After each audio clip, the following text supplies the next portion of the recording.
talk, a lecture which has just gone up onto the website, which is called Three-Part Man. Now, at the same time, we've got a transcript of it's just gone up as well. So with that and the talk, and hopefully there'll be a tutorial transcript up in a couple of weeks.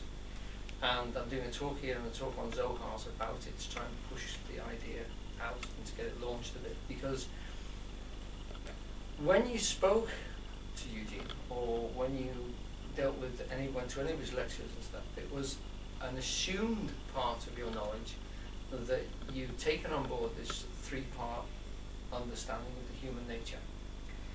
It was a bedrock idea, and I was surprised to see that it isn't actually very well represented in most of his written stuff. There was a lecture on it. And in fact, I remember him doing a talk called Four-Part Man, and Hefsey, we talked about this the other day, but I haven't, as of yet, come across a Four-Part Man talk. When we do, we will upgrade and include that. He did talk about it a lot, because the fourth part, which we don't mention, which isn't actually clearly mentioned in this talk we're doing, is the coordinating part. And he often used to draw it as a sword. So he would draw the three-part being, which I'm going to talk about in just a sec when we get rolling. And he would draw them like this: head, heart, belly, and then he would put a sword like that as the coordinator, which was the spine. But he actually said it's a central column of feeling that goes right down the middle of human beings. Now, in looking at this and listening to the tape, if you do download it, and I recommend it, it's not a very long one, it's just over an hour, you get him talking, and he uses three different, he uses the terms ideation, which he says on the tape is ideation, he likes to say it ideation, affection, and conation. And this can also be called cognition. These are words which I was not familiar with him using in most of his lectures and talks. So, but they are very good because they key directly into psychology. And what he's doing here is he's linking his analysis of the human being into psychological analysis of the human being, which was current at the particular time. I think the talk was probably given about late 50s, early 60s, and these ideas were current then. So I had a look at those, and these words are certainly the psychological ways of describing exactly the same things. These are ideas. This is feeling. And this is drive or will. And that's what we would normally have met them in his talks. And when he was drawing them and actually putting them down, in conversation to you, he was often drawing. So that if I used to go and see him, and you were lucky enough to see him personally, I often used to sit alongside him. So he'd be in an armchair, I'd be on the floor there. And usually he had a pad and he was drawing and showing me things all the time. There's an example of one of them on the wall there just behind Pam, which is one of his drawings and notation things which he gave me. And that's the sort of thing he got, only there would be reams and reams of them. And so always there were ideas, always there were drawings of the ideas and pictures being produced for virtually everything that was being said, so that there was always a reference to it. Often it was more often than not a diagram than a written thing. That one is particularly good because he actually writes ideas down in that one. More often than that, he would be drawing things. Right, so I want to start the talk by saying that these three levels, when you look them up, and I mean it's worth looking them up on Google.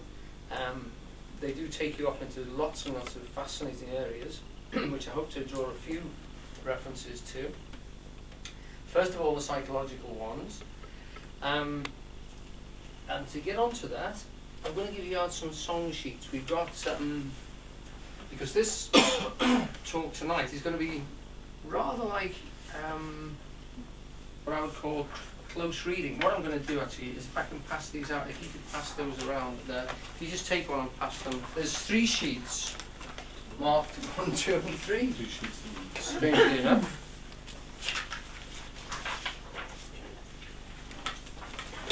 Most of the quotations on this one are taken, all the EH ones are from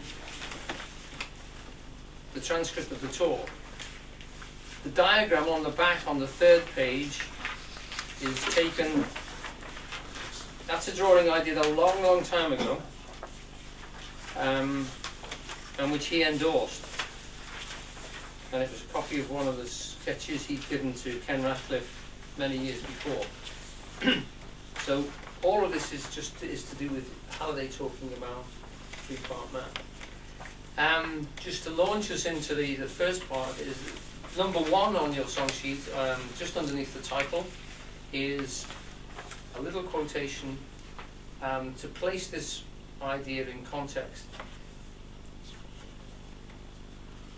There's a lot of people talking about the fact that Aristotle and Plato divided the human being into different aspects.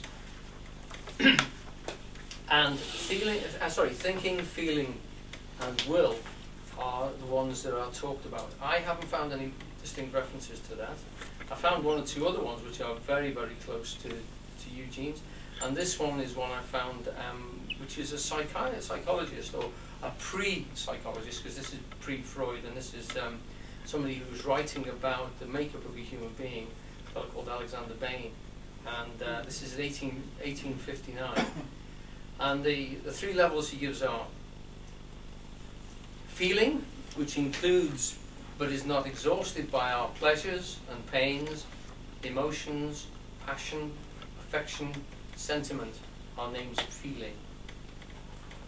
Volition, or the will, embracing the whole of our activity as directed by our feelings.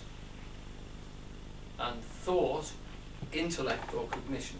So he's got exactly the same 3 levels here. He's using different words. He's using volition for this level here, which is only the old Latin-based word for will. And feeling, he's using the words affection, sentiment, passion, emotion, all the words which Eugene would agree with link into this midsection level of feeling. And for ideas, he's got intellect, cognition, or thought. Part of what I'm hoping to do tonight, and which is what the lecture does beautifully, is it defines these 3 areas, and it gives us good examples of how they work together, how they can become separated and dissociated with each other, and why that is a problem. And it links in directly to things such as engram work, which I hadn't realized it would, but the way it comes across in the talk, it's directly relatable to that. Okay, so we're slowly moving towards the idea of nailing these 3 things down.